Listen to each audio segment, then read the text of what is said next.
This is the Cult of Nick. Alrighty then, and welcome along to the Cult of Nick. So, let me start this piece by saying to you, dear listener, that I need the old normal back. I don't want the old normal back, I need the old normal back. But, as I've said to you before, I don't know what I think about lockdown, meaning I'm not sure if I'm for or against it, I just don't know. But I'm not impressed with the idea that we can't protest against it, and you've heard me talking about that. Now, we've had skeptics on here, we've had top experts on here, for and against, we've had callers on here who listen to the podcast, for and against, we've had lots of different points of view. But now we're going to ramp it up again, with a couple of international celebrities. Yeah, and because of the strange nature of our world, you're likely to have heard at least one of the songs that they're famous for writing. And that's the international best-selling, chart-topping smash of a hit, I'm Too Sexy. I'm too sexy for my love, too sexy for my love, love's going to leave me. Yeah, that's right. On the show, we have Right Said Fred joining us. Fred and Richard Fairbrass, thanks for joining us. It's a pleasure. Hello. Thank you very much. Hello. Hi, Nick. How are you? I'm good. So, where do we go first? Well, I tell you what, one of the reasons that you're on the podcast is because you've recorded a new song and it's called We're All Criminals. And it seems pretty clear that you guys are not in favour of the way that the world has gone recently. How would you set up this song for someone who's not heard it? The song is a comment. Yep. It's not a protest song, and it's not a telling people what to think song. There's enough of that already. Yeah, it's just a comment on where we think we are. And the idea behind the song was originally written quite a few years ago on the back of the sort of the Tony Blair and Cameron administrations, where certain rights were being taken away, like the arrest of Maya Evans in 2005. I'd like to voice my freedom of speech in this country. There's a space over there and where I'd you like can. to protest against this illegal war that's happening at the moment. We'll go up there, there's plenty of space there for you to do majority it. of people in this country. Well, there's a space up there where you can do it, okay? And I'd like my Go over there and everybody will I'd like my hear you, okay? protest to be as verbal and as obvious as possible. You can be as noisy as you like over there. And also the mass surveillance rollout. So we originally wrote the song a few years ago. Then during this lockdown, we kind of revisited it because we've always liked it, but we felt like rewriting it. So we rewrote the chorus, rewrote some of the lyrics, completely re-recorded it. And it just reflects when legislation and policies and guidelines and rules and laws, whatever you want to call them, get so intrusive, it's very easy for any one of us to become a criminal. There's a lyric in the song that says you can break the law before you're out the door. And that is sort of where we are. I mean, I don't know if you saw the guy home and he was having his own private karaoke and the police kicked his door in. I don't know if you saw that footage.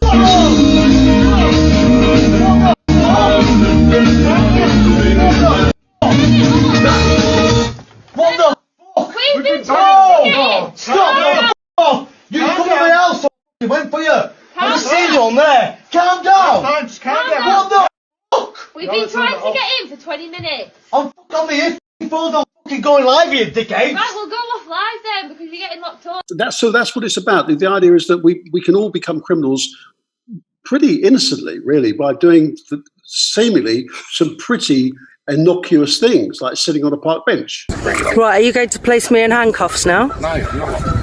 Well, I think you need to. What, are you a threat to this thing? No, I'm not. I'm a peaceful person.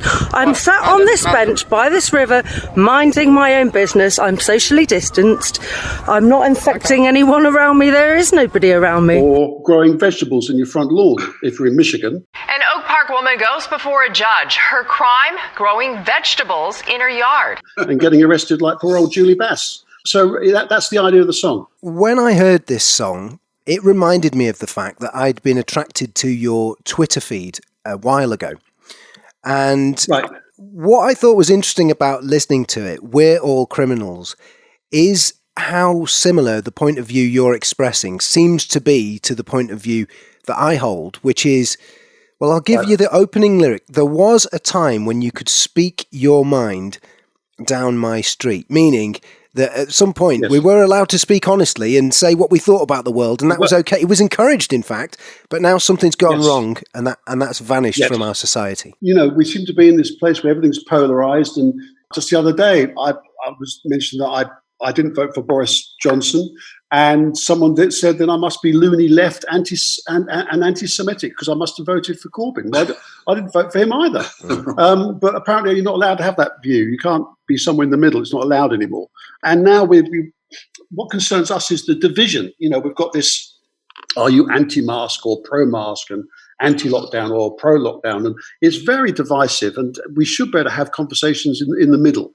We should better have just common sense conversations about, and same with the vaccine. We've now just suddenly seen the EU's come out saying they're concerned that it's been rushed through too quickly. So what's going to happen? You can't say that. You can't say that. No, can't have that conversation. So, and I'm not saying it has or hasn't. Our position is why can't we have a conversation? And that's our sort of Twitter position, if you like. Yeah. I'm very into a guy called Robert Anton Wilson who writes about something called maybe logic, where you have three answers to a yes/no question. Yes, no, maybe, like I don't know, or no answer whatsoever. And that three-part logic basically is apparent in your Twitter feed, or it certainly was to me, and I think it's really interesting. So if we look back at the first sort of point of contact when I realised that this was the direction that you guys are going, and let's just qualify this as well. In America, I'm Too Sexy, a massive hit. In the UK, you guys household names. So quite a risk, really, to step into this territory. And let's have a look. I've got a few quotes from your Twitter feed here.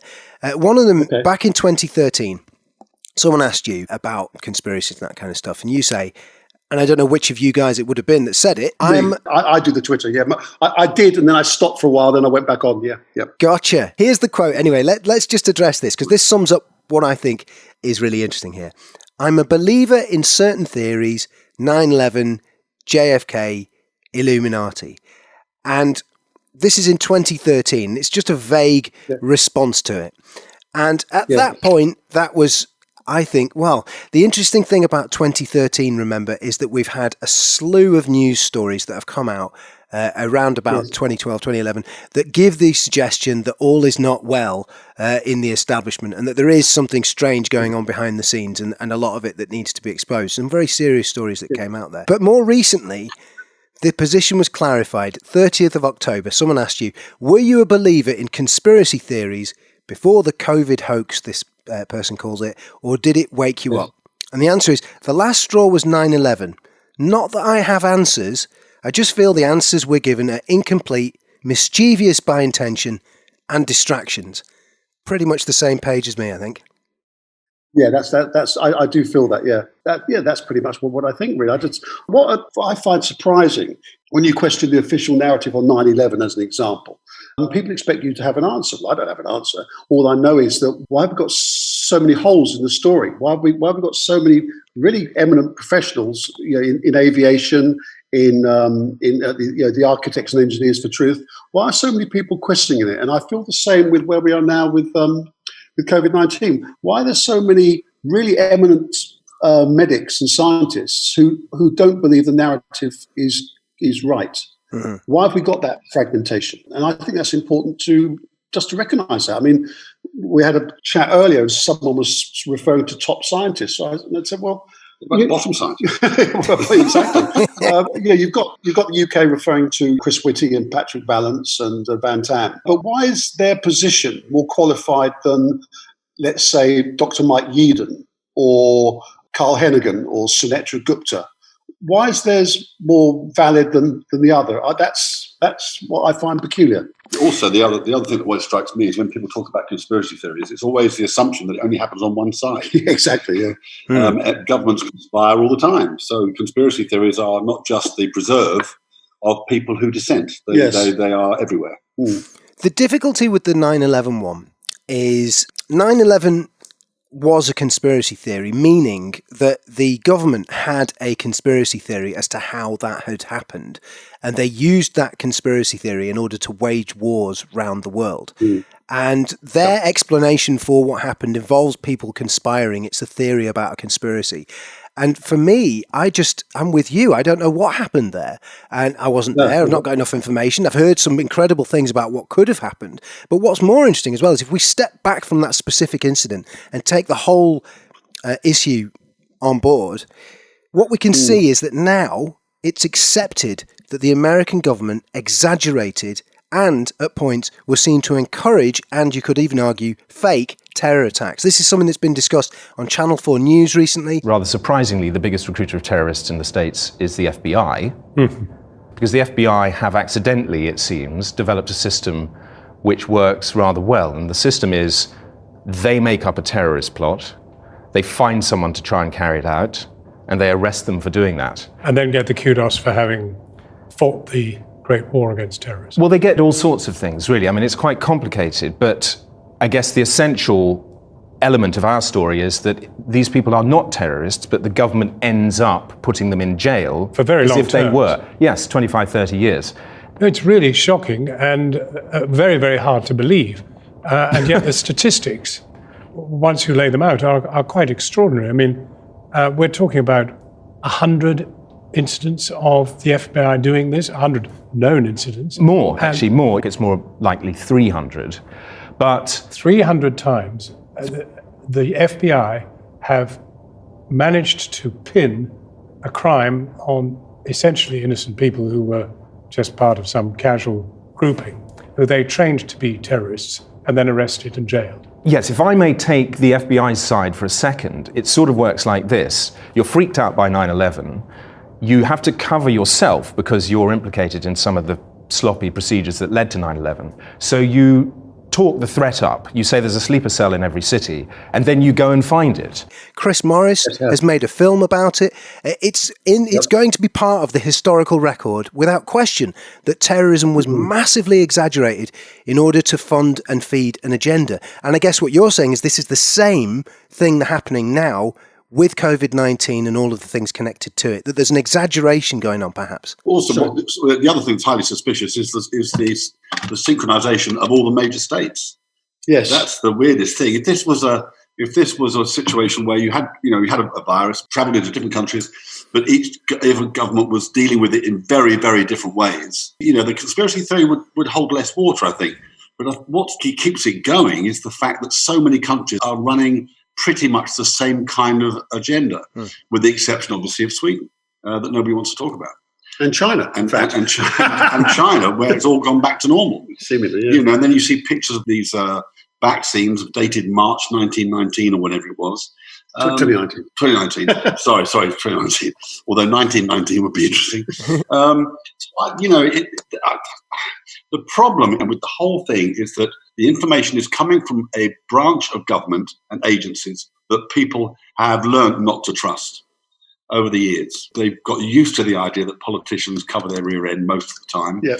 They've got used to the idea that a lot of scientists are up to their neck in all sorts of corporate support and money.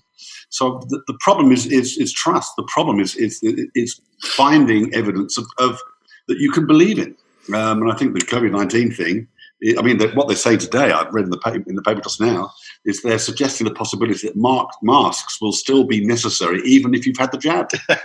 It's getting ridiculous. It's becoming absurd. If you add these other factors that we're talking about, for example, the possibility that 9/11 was either faked or exaggerated, then let's chuck JFK in there since we've mentioned it. For anyone who's confused about these ideas, JFK, the person who shot JFK was promptly shot by someone else who apparently was carrying out a hit for the mafia. The deeper you look into JFK, it's clear that there must have been more than one person involved in killing him, hence the term conspiracy theory. That's the original one, and that seems to be the truth. And then finally, if we come to the Illuminati, the Bavarian Illuminati are an organisation with secrets that were part of Freemasonry that definitely existed. And these things become feelings rather than something that you can write down clearly. Feelings that all is not well and that people clearly plot things behind the scenes. Now, that subculture of which you were a part and you were looking into in 2013 had a list of predictions. And we now appear to be fulfilling the criteria for those predictions. So we're heading into a world that's being locked down. They're talking about a cashless society. If you look into the Great Reset and the World Economic Forum, they're talking about embedding microchips in people in official publications that they've released, Davos and so on. It seems to be getting really real, all this kind of stuff. And I want to step off the maybe platform and make a call on it. What about you? Yeah, I think some of the rhetoric that came out of I think it was Lockstep 2010, the Rockefeller thing, I think it was. And then with the WF and then Event 201 last year, there seems to be a narrative within those that now seems to be manifesting itself. That's how I feel. I find it hard that people can't see it. Kind of does my head in a little bit that people can't see it. It doesn't. There's a lot of. There seems to be a lot of unnecessary fear just driven by people having a difference of opinion. Do you know what? Can I float a theory here? I wonder if it's the case for you.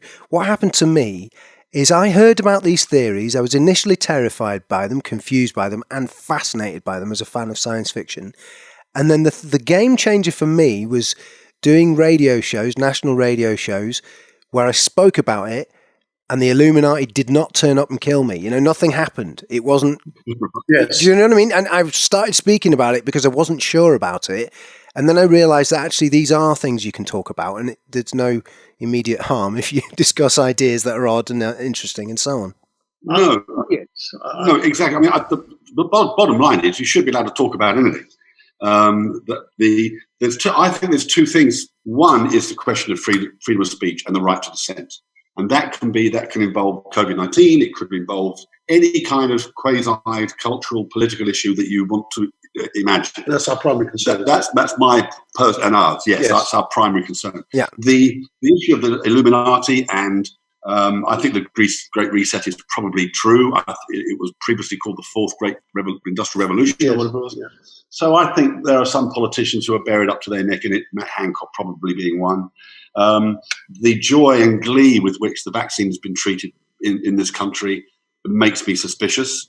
I think the EU is absolutely right to be more cautious. I think Donald Trump is wrong to criticise the health authorities over there for being slow on approval. I think when you're putting stuff into people's bodies, you need to be absolutely 100% certain that you are on the right side of an ethical approach to it. You cannot rush these things. So all I'm asking for, all we're asking for, is in terms of the vaccine, a little bit more caution. And in terms of people, understand what you are losing. Before us, I don't want to sort of rattle on too long, but before us, over hundreds of years, people have sacrificed their lives and injury and torture of all kinds to achieve the liberty and the freedoms that we have and that we enjoy today. And it behoves us, in just to honour them, to be a little bit more assertive about the rights that we have, about the freedoms that we have and the privacy we enjoy. They've sacrificed a lot on our behalf to achieve the things that we enjoy today. And we would be insulting their memory, I think, if we didn't gird our loins and understand when liberties and freedoms are being salami sliced away. I agree. In times of confusion, you have to hold to your principles, don't you? And there are certain principles that have been neglected. Free speech, democracy, accountability. Yeah, exactly. Well, we were at the demonstration or the rally, whatever you want to call it, last Saturday in London. And we could have been arrested if we wanted to, I guess, but we stayed well clear of the main sort of melee. But what was interesting about it was the police weren't there to manage a rally. They weren't there to help organise it or to facilitate it. They were there to break it up. There's no doubt in my mind about that. They were, yeah. I'm not anti-police at all. I grew up in the countryside. I grew up with a sense of respect for coppers and the uniform. But what I saw on Saturday, particularly with the territorial support group turning up, was not policing as most British people understand it. It was policing as an arm of government, and it was designed to break up a perfectly legitimate and peaceful demonstration. And I think that's worrying, and I think it's something that we need to pay attention to. God, we had similar experiences again. This is odd. I mean, exactly similar to me in that what happened is I happened to be walking past a local protest where I live, and I saw exactly the same thing. Heavy-handed police behaviour, the like of which I've never seen before. And I'm like you. I've always trusted the police, and I know people who are in the police. You know, I mean, I'm a normal human. But I was amazed. I was absolutely stunned. I'll tell you what. There's a line in the song that we're discussing here, "We Are Criminals," where you talk about people twisting your words. Now, is that something even this conversation now could easily be twisted out of context, couldn't it? Yes. Yes, because we were, for instance, the demonstration on Saturday was described in the press, which is a press which, with one or two singular exceptions, has completely reneged on its duty to report the truth. was reporting it as an anti-lockdown demonstration. It was not that. They could have reported it as an anti-child abuse demonstration. Completely different thing. But that's actually, in a way, what it was. Because if you're pro-lockdown, you're pro the collateral damage that comes with it. You can't have it both ways. You can't be in favour of lockdown and turn your back on the consequences of it. So therefore, that demonstration, if you wanted to spin it slightly differently, which the press obviously doesn't want to, in terms of what you've just said, while we were standing in the West End, just minding our own business, we were literally not part of the crowd. An elderly gentleman was standing on his own on the corner, and I was close enough to hear. The policeman went up to him and said, "I suggest you go home or you'll be arrested." That's what he said. Now, this guy was not part of the demonstration as far as I could make out. He was standing in the street. And this copper, who looked more like a soldier than a copper, went up to him and said, "If you don't go home, you're going to be arrested." That's not a country that I want to live in, and it's not a culture that I'm proud of. So I've had conversations like this with friends of mine who don't have any form of national or even international profile and haven't been in the company of people who have access to a lot of power. That's not true for you guys. And I wonder if that affects, say, for example, the reporting. When I realised, because the event I attended, or saw rather, was incredibly badly reported upon and described as no more than 15 people when it was about 300 people. So I wrote to the local newspaper because I've worked in local media and didn't know him personally. But so I just contacted him and said, "Look, what's going on? There weren't that many people. I've got video footage of it. Where have you got this information from? You're telling me also that the reports were skewed about the London protest, which I wasn't at. How is that Is it that's a police strategy that's just mirrored out nationally? Is it that the media's cooperating? What do you think? I mean, I'm absolutely befuddled by things like that. I don't know how those things work. Well, Julia Hartley-Brewer definitely thinks the press has ceased its primary function, which is to investigate. It has an agenda, rather like when you watch Cathy Newman interview Jordan Peterson. She had an agenda before she even opened her mouth. She wasn't really interested in what he had to say. She was interested in debunking what he had to say. And that is not the job of an effective and professional journalist. Interestingly enough, there are journalists on The Telegraph, Alison Pearson being one, Janet Daly being another, who do ask questions and who do try to throw a light on what they believe is happening. But as a general rule in the press, I think the press is remarkably sort of subservient in this. It seems to just spew out the government narrative the whole time. I think there is a question about safety on this vaccine. It's being produced under great pressure. It's been produced very, very quickly. And I think people should ask questions. I mean, as an example, Fred and I saw on an excerpt from the Channel 4 News, Sir John Bell was quoted as saying that, to paraphrase him, that the vaccine will only sterilise 60 to 70% of the population. But then don't forget, these vaccines are unlikely to completely sterilize a population. They're very likely to have an effect which works in a percentage, say 60 or 70%. We'll have to look quite carefully, and the regulators will have to look quite carefully to make sure that it's done what we need it to do before it gets approved. So there will be a delay between the outcome of the trial and a decision whether it can be approved as a vaccine. And of course, anything that happens... Professor Sir John Bell. Yeah. I didn't mean to cut you right off like that. Can I just say that anything that happens to undermine the legitimacy of regulators to make independent decisions is, in my view, profoundly unhelpful. Professor Sir John Bell, thank you very much indeed for joining us. Now, does he mean sterilise people from having children, or does he mean sterilise the virus? It's that kind of misleading information, that kind of fogginess, which is helping to drive people into the camp which doubts everything. That's the problem. There's very little clarity.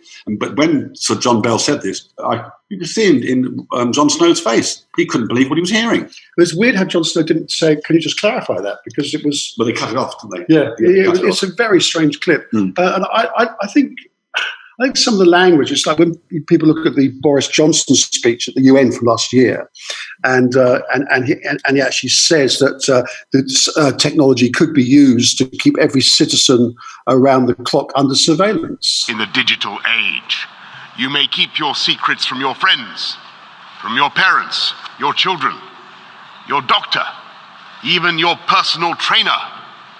But it takes real effort to conceal your thoughts from Google. And if that is true today, in future, there may be nowhere to hide.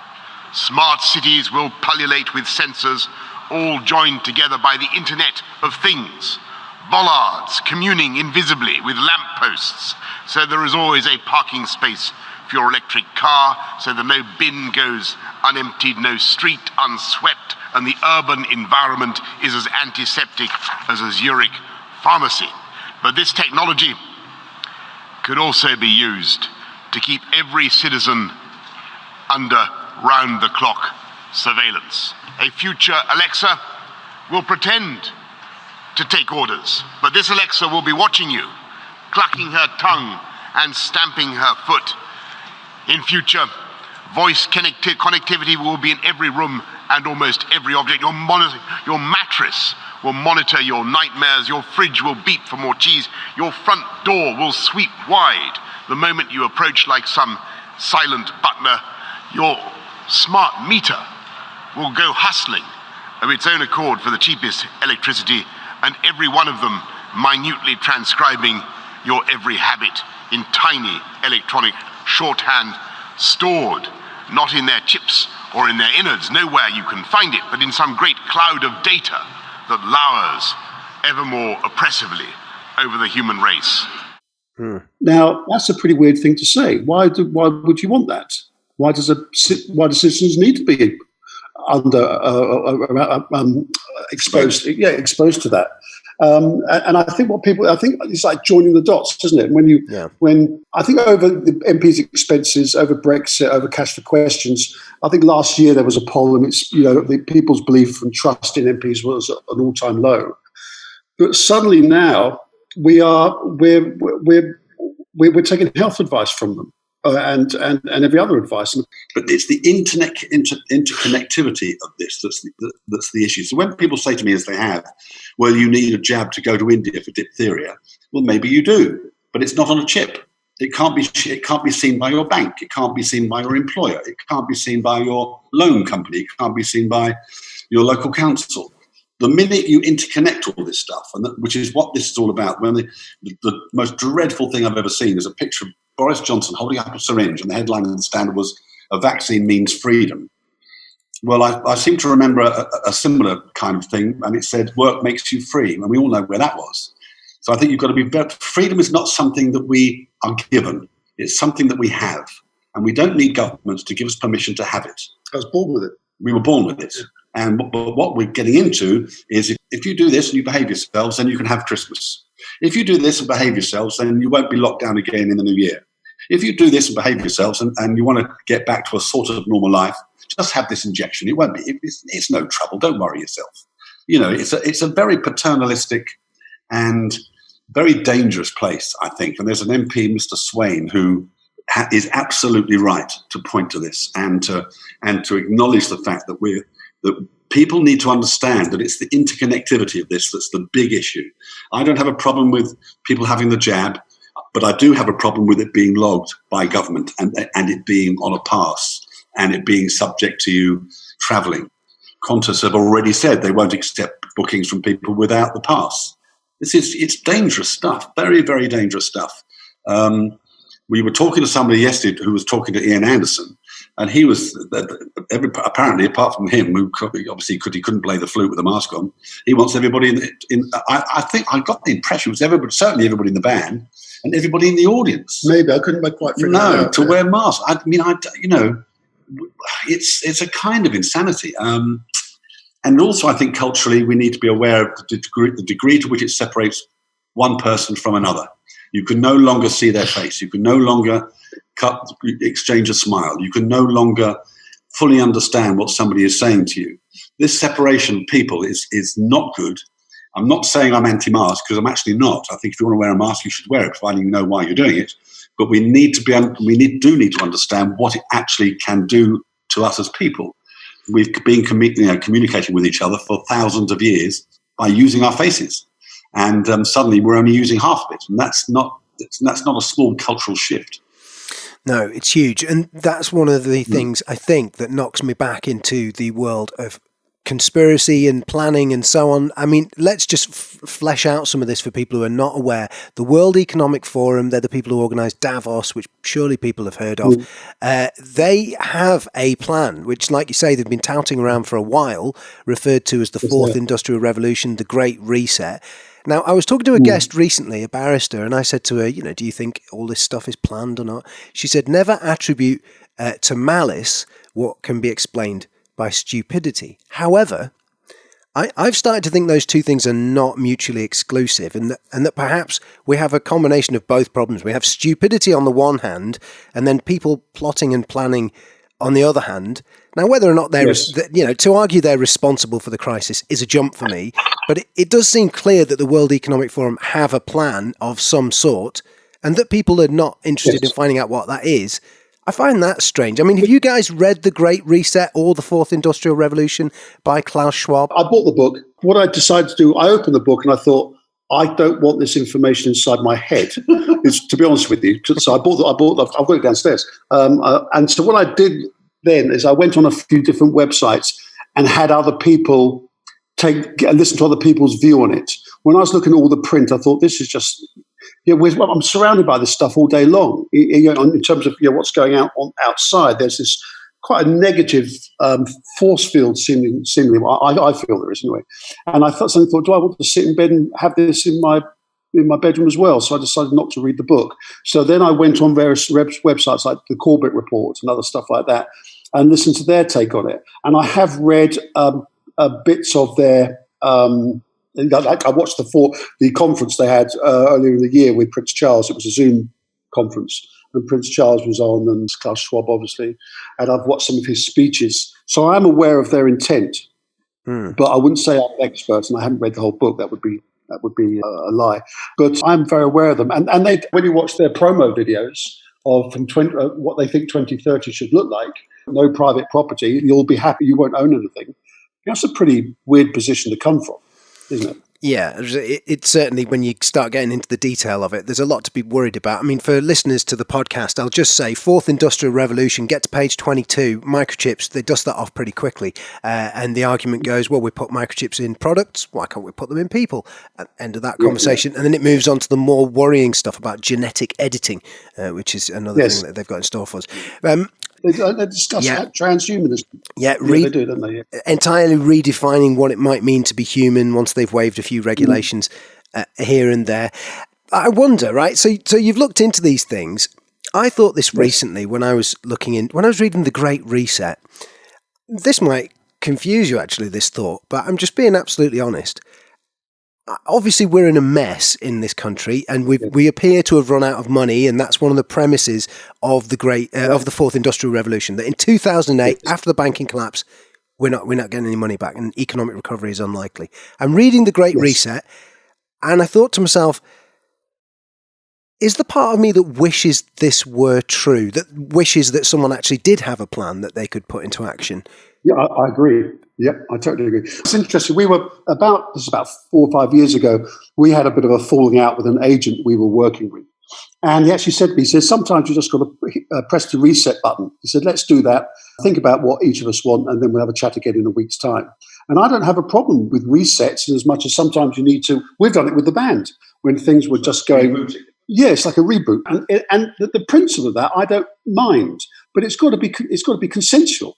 You can't just have people, when Klaus Schwab says there's going to be a tsunami of change, which is, I believe, the phrase he uses, well, that's not really his position. He's unelected. It's not his position to make that decision. So it seems to me there's a rhetoric going on that bears no relation to what people may want or think or have thought about.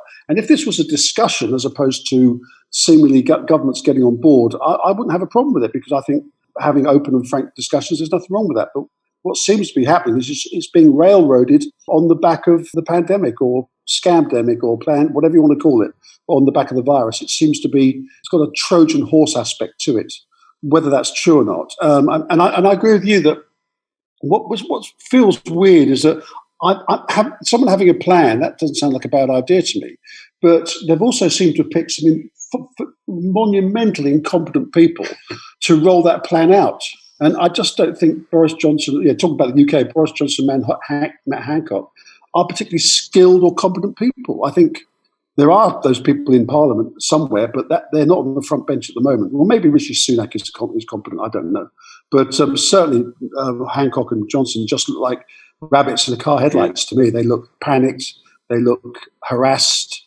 They don't look very stable in terms of their control of the situation. When was the last time, aside from all the the science and whether the vaccine's going to work and all the numbers and all the Illuminati, aside from all that, when was the last time anybody heard a politician stand up? Well, there have been one or two, but I'm talking about front bench, high profile politicians stand up and talk about liberty, freedom of speech, the right to dissent, freedom of conscience, all those fundamental rights that you associate with an open, liberal, democratic society that we have. It's extraordinary to me that we have a government in power that never, ever speaks of those things, as far as I can hear. I've never heard Johnson particularly say, speaking about the dangers to privacy of A, B or C, the dangers to bodily integrity from A, B or C. None of that happens. And also, right from the very beginning, no address to people's general levels of health, no address to the immune system, no advice as to how to stay healthy, get some sleep, get some exercise, none of that.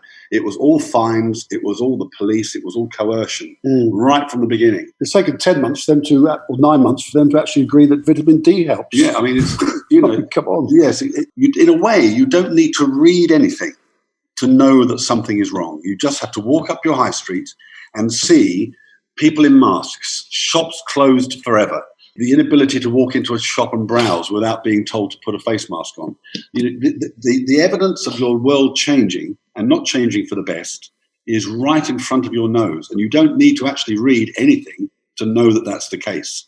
I just enjoin everybody who's listening to this, whether you think that the Great Reset is a good thing or a bad thing, whether you think the lockdown is a good thing or a bad thing, it doesn't matter. What does matter is your preparedness to defend those who disagree with the main story. That is it. It's been earned over hundreds of years, and we must never, never, never forget it. I'm not going to preach to people that I'm not a COVID denier. I think it's probably true. I think there's something out there. But if people don't, there's a woman walking down the street, the other week with the COVID hoax. I don't agree with her, but she has a right to do that. And it wouldn't be, it would surprise me if she was suddenly attacked in the street by somebody. The intolerance that we have towards people who just want to think differently is not healthy for an open society like ours. And we need that, for me at least, that's my primary concern over and above everything else. Yeah, let's just back up at what you're doing here as well. In all fairness, I mean, that is what artists are supposed to do. And, it's like there's a long time honoured tradition of protest songs. And I mean, obviously you guys, the listeners may not be aware, but you guys actually, do you know Bob Dylan or something? There's a connection there, right? Yes, there is. I played guitar for him in 87. No, right. 86. Yeah, I was on the road with him. But, I mean, from our position, just as songwriters, and I do get it when people say, those two bald blokes who wrote I'm Too Sexy, well, why don't they shut up? I think that sometimes. I can support their position if that was the only song we'd ever written, and if we'd never written other songs that were comments. First of all, I'm Too Sexy is a comment about our lives, about our experiences in New York in 87 when we lived there. But also, we've written songs like this song called Jubilee. There's a song called I'm a Celebrity, Swan, Stand Up for the Champions, Infected. We've written quite a few songs that are comments on how we feel about something. They're not protests. They're not. I'm not claiming them to be blowing in the wind or Tambourine Man, but they are just how we see a particular situation. It is quite strange. If you go back in time, pop music was front and centre of a lot of protest stuff. And I remember stories about John Lennon being on the CIA watch list because he was doing an anti-Vietnam march back in the day. And then, Buffalo Springfield, as you say, Bob Dylan and Joan Baez. Well, Marvin Gaye, what's going on? Yeah, that's a protest song. It's asking what is going on. What's the guy that the revolution will be telling about?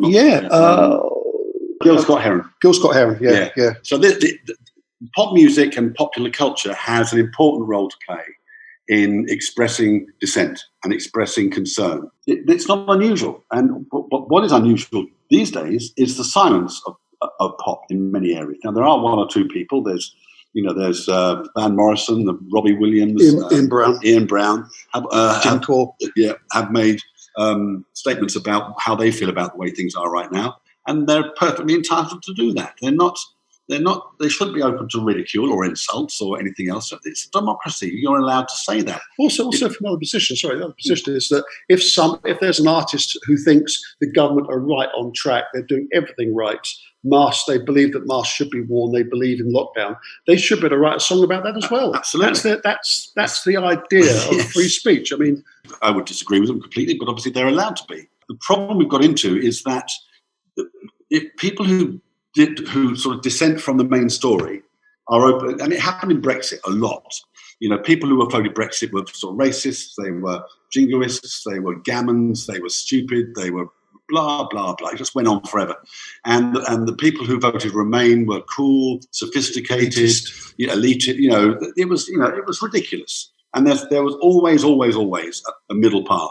And I think most people who voted Remain and most people who voted Brexit were not part of either extreme. They were probably somewhere in the middle. And unfortunately, most social issues now, whether it's to do with trans or to do with gay liberation or whatever it happens to be, colour, doesn't matter what it is, it's become incredibly polarised. Statues, the conversation around Cecil Rhodes and the Colston statue in Bristol, I think it was. It's all black or white. It's never nuanced, and it's not very. It's thoroughly unpleasant. No. And intellectually, it's stifling because most people are intelligent enough to understand nuance, I think. Do you believe in the mystical aspect of creation? I mean, I'm tempted to ask you where you think songs come from. Ooh. God. Well, you should ask Ed Sheeran. He knows where they come from. He's got a lawsuit on it. That was a joke. Yeah. Where they come from? Well, there was I was listening to a songwriter, and was it Keith Richards or something? And he said he liked the idea of all these ideas being available to every songwriter, but it's up to the songwriter to spot them. It's almost like they're all out there. All the ideas are out there, but it's up to you to channel that energy to find that idea. Right. And I quite like that idea. There's an element of something that rings true with me about that. Well, I don't, whether it's mystical, I don't know. I do like like with painting, where the painter's got a canvas, and it's up to that painter to decide how much the canvas they cover. What they paint and what the dynamics. And what's great about a song, when you walk into the studio, there's actually just silence, and you're going to fill that silence with noise. And it's the use of silence within the song that gives the noise the dynamic. And I find that aspect of it quite interesting. I think music is the closest thing we have to magic. It is magical. When you actually think there's only really 12 notes within the Western scale, if you like, and everything from Beethoven and Mozart right the way through to AC/DC or us or whoever you want to talk about. It's extraordinary the amount of creativity that those 12 notes are responsible for, and the flexibility of it. It's like chess. It's like the magic of chess, if you like. So, I don't know about the spiritual side of it. I'm not sure about that, but I'm certainly convinced by the magic of it, because it absolutely, it's infinite. It just goes on forever. It's like space. It just goes on forever. We've done interviews on this podcast about mysticism and modern occultism, and it often ends up being tied very closely to psychology. And there was a belief that artists listen for their inspiration. They draw in their inspiration, meaning spirit, meaning air, really. They breathe it in, and then out comes the magic, so to speak. I wonder if it's the case that maybe what you're doing is articulating your subconscious boldly and honestly, as boldly and honestly as you can. Maybe it's that rather than sort of something coming from without. Maybe it's something coming from within. I think sometimes it's that. Yes. I think sometimes it just pops out. Like Tourette's. Yes, it's like Tourette's almost. It just kind of happens. No control. You have no control of it. Other times it's a sweat. Other times it's just building bricks. That's what it is. It just depends, because you can't rely on the muse 24/7. Sometimes you've got to, you have deadlines and you have studio time to think about and all that. So you can't rely on just the magic suddenly happening. Sometimes it needs to be massaged. Sometimes you have to force it as well, and I think you have to. The original idea you have quite often becomes a bit distant. Sometimes it's a bit like going back to the reset. Sometimes where you're doing a song and you've actually lost sight of the original essence of the idea, and you have to reset the song. I suppose art, what you call it, I suppose, if using the word art when you're in the right said Fred may piss some people off, but that's too bad. Yeah. I think art is quite magical. I'm not an atheist, but I'm not a person of faith either. But I certainly think that's music and art and sculptures and that sort of beauty is the closest thing I think to another presence, if you like. And the way it affects people. If you watch it, I was watching a gig the other day from about, I don't know how long ago it was. It was a Quo gig before Rick Parfitt passed, and the audience were just loving it. They were having an app that was really fun. It was great to watch, really, really great to watch. And so it's not just the magic of the actual music and how that is created and everything else. It's also quite magical, really, when you think about the effect that the music has on you. I remember when our father died, I was working in the gym and the Living Years came on the radio, and it just upset me so much to listen to the words. I had to leave the gym and go and have a good old blub in the loo, because it's that the power of some songs to do that. Yeah. It's pretty extraordinary, I think. So but as for the spiritual thing, I think you might be right. When an idea hits you and just comes out of the blue and lyrics just pop into your head or whatever, then I think you could say that's a kind of spiritualism. I'm not sure, but it's certainly magical. That's the word I would prefer to use. Let's put it this way. Do you guys make music because you want to, or do you make music not for financial reasons, but for other reasons? Do you make music because you have to? Because we have to. Because it's a mix. We both suffered from or dealt with depression for a long, long time, and playing the guitar for me is a bit like going down the gym. It's a central part of my psyche and keeping my shit together. It really, if I can't, like going on holiday sometimes, as much as I like going on holiday, not being able to take a guitar with me, I find after a few days it gets a bit. I struggle a little bit. So I kind of, for us, we pick up our guitars and play as naturally as putting on a pair of socks. I mean, we do it every single day. I think it's a want and a need. Yeah, it is. Yeah, I think it's both actually. Sometimes we need to sit down and write a song.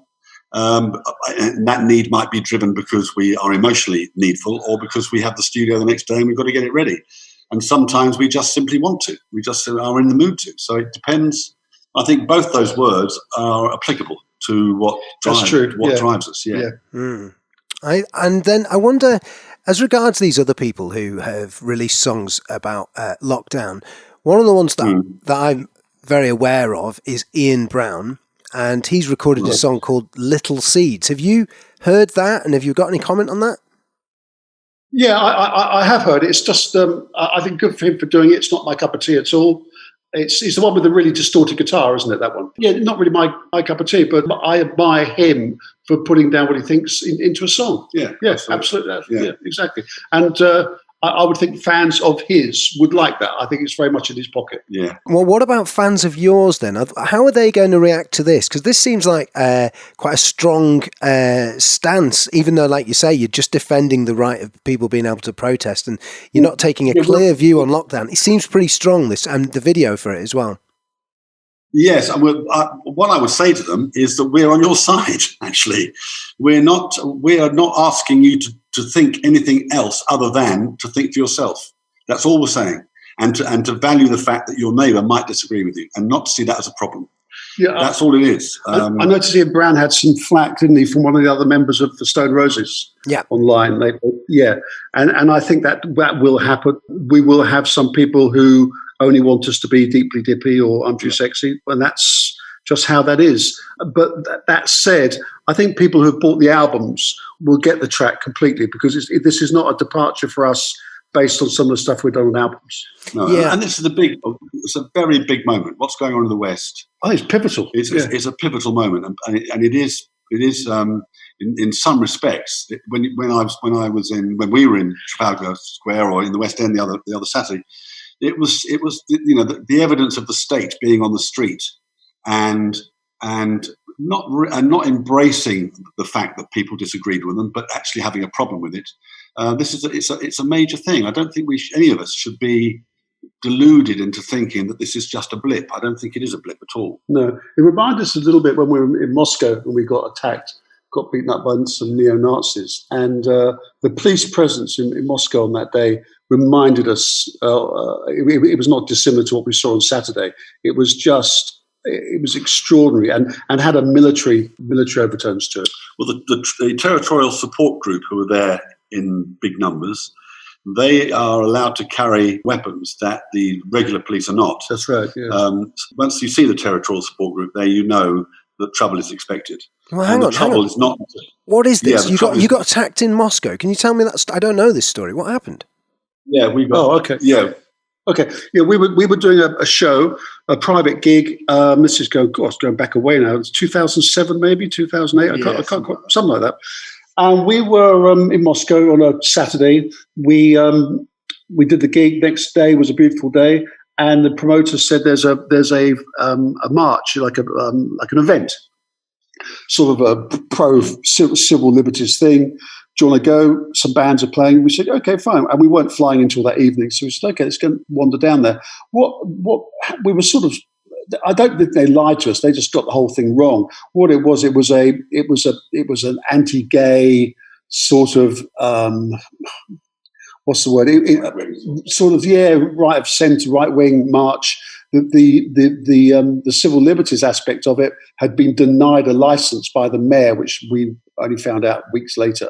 So when we turned up at the march, we got out of the vehicle, we became immediate targets, not just for the press, but also for the neo-Nazis who were there and the police. So we got whacked around by the police and by some neo-Nazis. Also there today, Richard Fairbrass from the pop group Right Said Fred. Yeah, just to support the demonstration, yeah. Have you seen what's happening here? No, we've just literally been here 2 minutes. Just 2 minutes. We just saw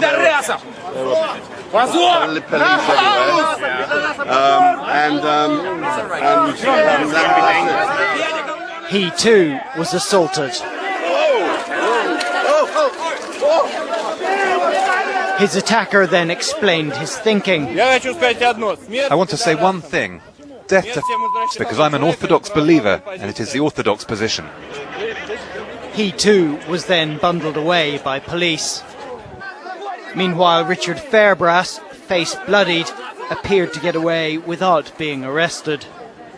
And having worked in Russia and Eastern Bloc before, you don't retaliate because they'll put you in cuffs and you'll be in a cell before you know it.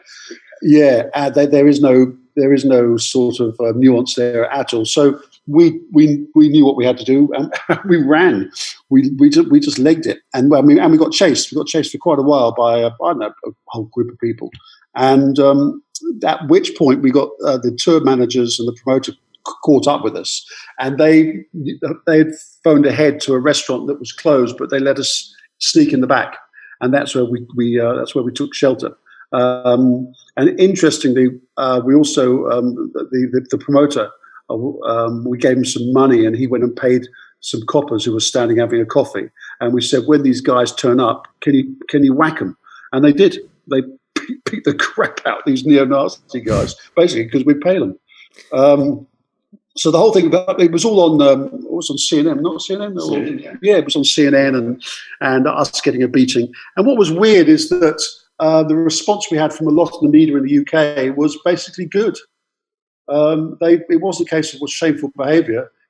They just took the mickey. It was quite odd, the stance that they took. Yeah, one DJ who shall remain nameless actually on air must have clapped his hands or something to imitate the sound of people hitting hitting us, to sort of reproduce the effect.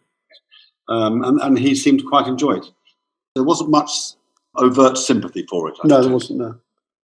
You see, I thought this as I was preparing for the interview, that it might be the case that because you guys come to fame at a point when homosexuality was being accepted, but, gay marriage was still a hot topic, and rampant homophobia was around in the late 80s, no question about it, in the early 90s and throughout the 90s. It was still there in the background. So is it the case that you're more comfortable with taking a political stance and singing political songs because of your background in kind of a campy band?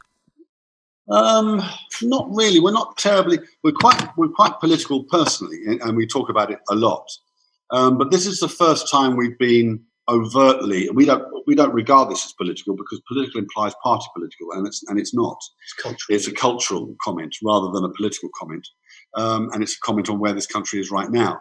It doesn't feel odd to us to talk about this right now, because we think it's quite a pivotal moment in British history and in the history of the West, actually. But we don't aim to make a habit of it. In fact, the next song we've got is a feel-good gospel track, which is out next year. Our aim mainly is always to cheer people up. And when we're talking about freedom of speech and the right to dissent and freedom of conscience and all that stuff, liberty, people should value those things, and it should cheer people up to have other people cheering those beliefs on. And we're not getting enough of it from Westminster at all. Well, I tell you what, it's cheered me up to hear you guys singing about this. And when you do the gospel tune, you're more than welcome onto the podcast again, even though it's not necessarily our wheel park. Yeah, I'd love to talk to you guys again. It's been an enormous pleasure. So I hope you don't mind as well if I include a bit of the song on the podcast. I was going to do that as well. And I wish you every success with it. If this becomes a massive hit, on the same scale as I'm Too Sexy, that would be hilarious. But I guess that's not. I guess that's not what you're going for, really, is it? You're just making your mark with this, aren't you? You're trying to, yeah. We're just casting a light. That's all we're doing. Exactly. Yeah. All right. Well, listen, thank you very much for joining us on the show. Now, you're available on Twitter, where listeners can see you there, at the Freds. That's you guys. Do you both maintain the account, or is it just you still, Fred? I do the Twitter account, yeah. Okay, so they can chat to you there, and they can see your work there. And this video has already had thousands of downloads on YouTube, just out and available. And what people can download it via all of the normal channels, can they? All the usual stuff. Absolutely right. Yep. There'll be an EP out January, February, and then we may be looking at an album. We'll wait and see. All right. Well, I wish you every success, and it's been an absolute joy to talk to you. And it sounds to me like you guys are in the category that I would describe as maybe logic, where you're sort of saying, well, I'm not sure. Exactly right. Yeah, interesting. All right. Thanks for joining us, guys. That was really good. Very kind. Thanks, Nick. Good luck. Take care. See you. Bye-bye. Bye. This is the Cult of Nick.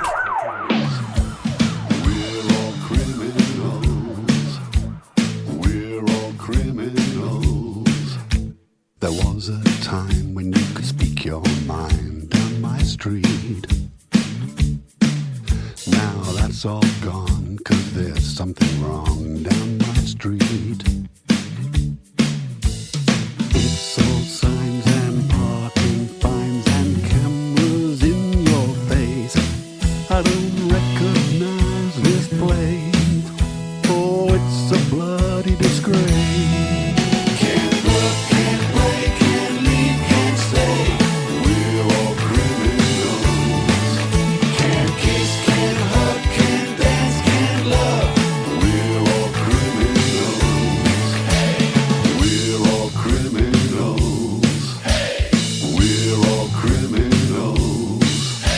There was a time when there was peace of mind down my street.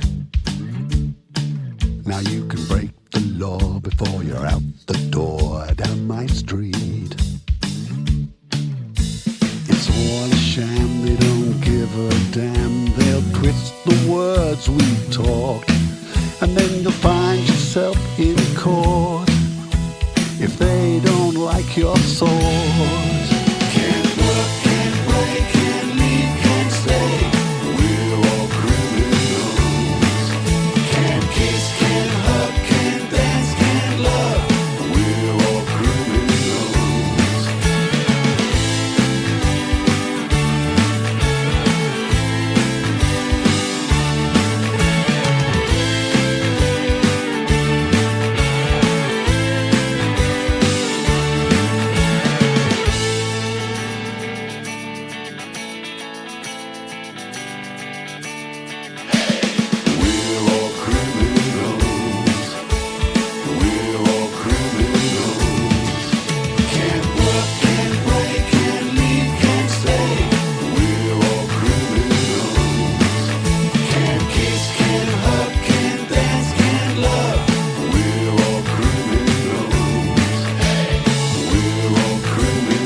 Up next week, we've got a guy who, as part of his spiritual practice, drinks Diet Coke and chomps down on a quarter pounder with cheese from McDonald's. I kid you not, man's a legend. He'll be on The Cult of Nick next week. See you next Tuesday!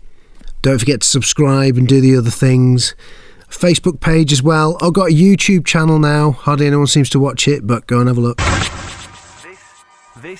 This is the Cult of Nick.